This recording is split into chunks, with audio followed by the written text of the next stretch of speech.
ایک جملے سے پوری زندگی سواری جا سکتی، کوئی لمبی چوڑی باتوں میں جانے کی ضرورت نہیں۔ کہا خوبصورت مسلمان یہ ہے جو بے مقصد باتوں کو چھوڑ دے، لا یعنی باتوں کو۔ نبی پاک نے خبریں دی، حضور نے فرمایا روم فتح ہوگا، وہ ہوا۔ نبی کریم علیہ السلام نے فرمایا شام فتح ہوگا، تو شام فتح ہوا۔ فرمایا ایران فتح ہوگا، تو ایران فتح ہوا۔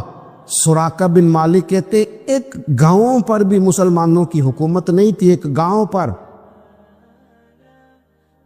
حضور مکہ مکرمہ سے نکل رہے تھے، مدینہ طیبہ تشریف لے جا رہے تھے، ابھی راستے میں تھے، میں 100 سرخ اونٹوں کے لالچ میں معاذ اللہ حضور کو گرفتار کرنے پہنچ گیا۔ محبوب نے حکم دیا، حضور کا معجزہ میں نے آنکھوں سے دیکھا، میرا گھوڑا زمین میں دھستا چلا گیا، میں نے معافی مانگی، حضور نے معاف کر دیا۔ میں نے سمجھا اچانک ہو گیا ہے۔ یہ منوانا بھی بڑا مشکل کام ہے۔ شجر و حجر پہچان گئے، انسان کی نظروں میں شاکی رہا۔ یہ کچھ ایسے لوگ ہیں نہیں ماننے کو تیار ہی نہیں۔ کہتے ہیں کہ میں نے پھر چاہا آگے بڑھنا تو پھر زمین کے اندر میرے گھوڑے کے پیر دھنسنے لگے، پھر معافی مانگی۔ کریم تیرے معاف کرنے کی ادا پہ بھی قربان جائیں۔ یہ نہیں فرمایا کہ تو بار بار یوں ہی کرتا ہے، فرمایا معافی مانگتا ہے، جا میں نے معاف کیا۔ کہتے ہیں 3 دفعہ میں آگے بڑھا، 3 دفعہ حضور نے معاف کیا تو مسکرا کے فرمانے لگے تو یہاں مجھے گرفتار کرنے آیا ہے، وہ کیسر روم کا علاقہ فتح ہوگا۔ وہ کنگن جو پہنتا ہے نا ہاتھوں میں، بادشاہ کے کنگن معروف ہیں، وہ تیرے ہاتھوں میں آئیں گے۔ کریم فرمانے لگے وہ کیسر روم کے جو کنگن ہوں گے وہ تیرے ہاتھوں میں آئیں گے۔ جناب سراقہ بن مالک فرماتے ہیں کہ میں مسلمان ہو گیا، حضور کا وصال ہو گیا، کنگن نہیں آئے۔ حضرت ابوبکر صدیق کا وصال ظاہری ہو گیا، کنگن نہیں آئے۔ جناب عمر کا دور آ گیا، سراقہ بوڑھے ہو گئے۔ کوئی بندہ پوچھتا نا کہ اب تو عمر ڈھل گئی ہے، زندگی کا پتہ نہیں، کہنے لگے نہیں میں نہیں جاتا، جب تک کنگن نہیں آتے اسرائیل کوئی نہیں آئیں گے، کیونکہ ساڈے نبی دی زبان ساڈے واسطے قرآن، جو دن کو کہہ دیا دن ہے تو دن نکل آیا، جو شب کو کہہ دیا شب ہے تو رات ہو کے رہی۔ اور خدا نے ان کی زبان کو وہ اختیار دیا، جو نکلی منہ سے ان کے وہ بات ہو کے رہی۔ کہنے لگے نہیں آتے حضرت اسرائیل، فکر نہ کرو، بوڑھے ہو گئے تھے، نکلنا گھر سے بند کر دیا تھا، حضرت عمر کا دور تھا، کنگن آ گئے۔ حضرت فاروق اعظم نے ان کے پوتوں سے، نواسوں سے، بچوں سے کہا جاؤ بلا کے لاؤ، کا دادا جان بوڑھے ہیں، فرمایا تم کان میں کہہ دینا کنگن آ گئے، پھر تم دیکھنا تو صحیح۔ پھر حضرت سراقہ آئے، حضور نے جو خبریں دی، نبی پاک علیہ السلام نے جو گزشتہ قوموں کے احوال بیان کیے۔ حضرت حکیم بن حزام گھوڑے پہ بیٹھے تھے، ہاتھ میں درہ تھا، وہ زمین پہ گر گیا، قریب غلام کھڑا تھا، حضرت حکیم بن حزام خود گھوڑے سے اترے، درہ اٹھایا، دوبارہ گھوڑے پہ بیٹھے۔ غلام عرض کرنے لگا حضور مجھے بتا دیتے، میں اٹھا کر دے دیتا۔ آنکھیں چمک اٹھیں، فرمانے لگے کیسے بتا دیتا، اپنے رسول سے وعدہ کیا ہے کبھی کسی سے سوال نہیں کروں، کبھی سوال نہیں کروں گا۔ اللہ کے محبوب نے ہمیں اعلیٰ اخلاقی قدروں کی بات ہمیں سکھائی ہے۔ حضرت امام احمد بن حنبل رحمۃ اللہ علیہ ایک چور کے لیے اکثر دعا مانگا کرتے تھے، ابو الحسن اس کا نام تھا۔ امام احمد بن حنبل کہتے یا اللہ اس پہ رحم فرما، یا اللہ اس چور پہ رحم فرما، دعا مانگتے۔ اور دعا کیا مانگتے؟ یا اللہ ابو الحسن اس پہ رحم فرما۔ ایک دن آپ کے بیٹے نے پوچھا کہ حضور لوگ بڑے پریشان ہیں کہ آپ چور کے لیے دعا مانگتے اور اس کے لیے اللہ کی رحمت طلب کرتے۔ تو امام احمد بن حنبل نے بڑی انوکھی بات کی، کہنے لگے اس چور نے مجھے حوصلہ بڑھا دیا۔ آپ فرمانے لگے دین کی ایک بات کرنے کی وجہ سے جب مجھے بادشاہ نے گرفتار کیا اور مجھے تھانے لے جایا گیا اور کوتوال مجھے بند کر رہا تھا، تو میں دیندار آدمی تھا، ساری زندگی پڑھنے پڑھانے والا تھا۔ سارے مجرم نہیں جیلوں میں جاتے، جیلوں میں تو حضرت یوسف علیہ السلام جیسے لوگ بھی رہے ہیں۔ فرماتے ہیں مجھے لے جایا جا رہا تھا تو کچھ کیفیات تھی کہ لوگ کہیں گے جناب جیل میں، ارشاد فرماتے ہیں کہ میں ابھی کوتوال مجھے تھانے لے کے گیا کہ وہ چور آیا اور آ کے کہنے لگا امام صاحب زمانہ جو مرضی کہے میں جانتا ہوں آپ کی غلطی کوئی نہیں، آپ نے حق بیان کیا۔ کہنے لگا حضور میں چور ہوں، میرے وجود پر اب 1 انچ جگہ نہیں جہاں کوڑا نہ پڑا ہو،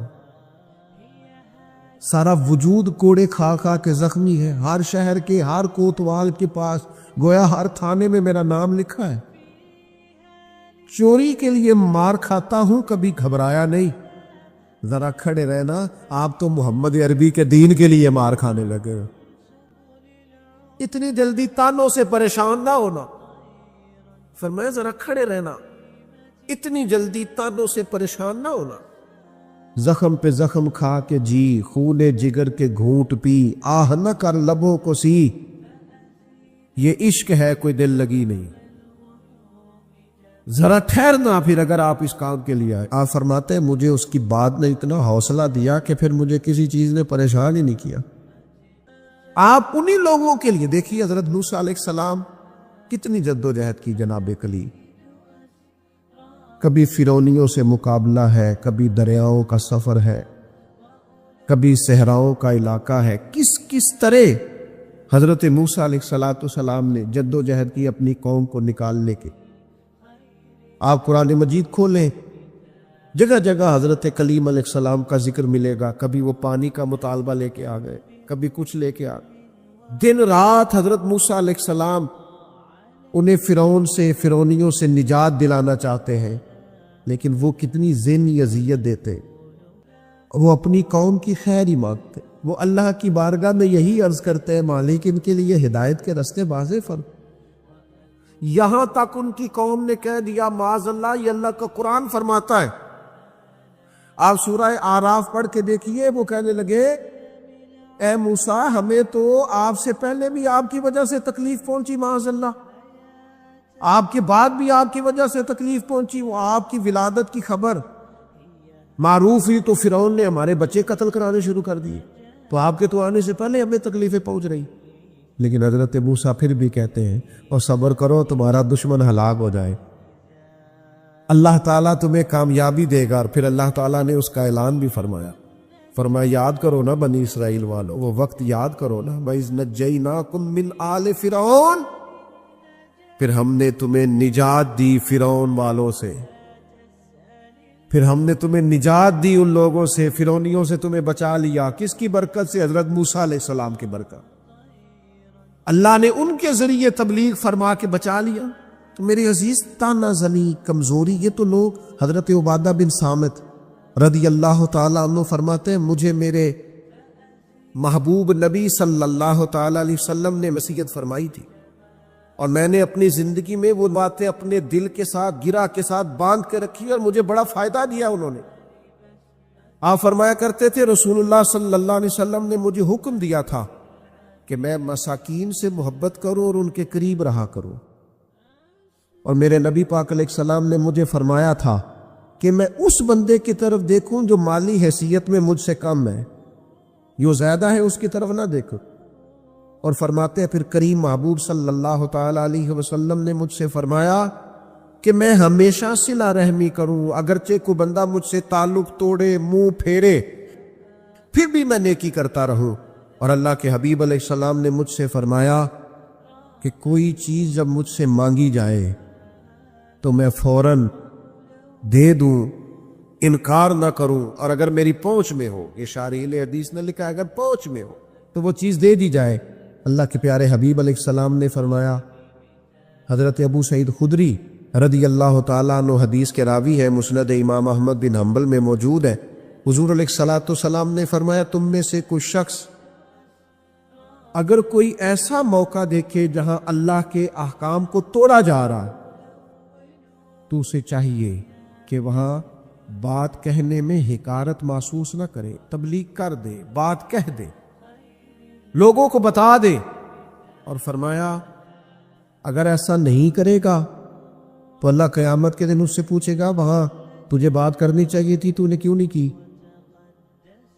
تو عرض کرے گا یا اللہ میں لوگوں سے ڈر گیا تھا، تو حضور فرماتے رب فرمائے گا میرا زیادہ حق تھا کہ تو مجھ سے ڈرتا، لوگوں سے ڈر گیا، تجھے مجھ سے ڈرنا چاہیے تھا۔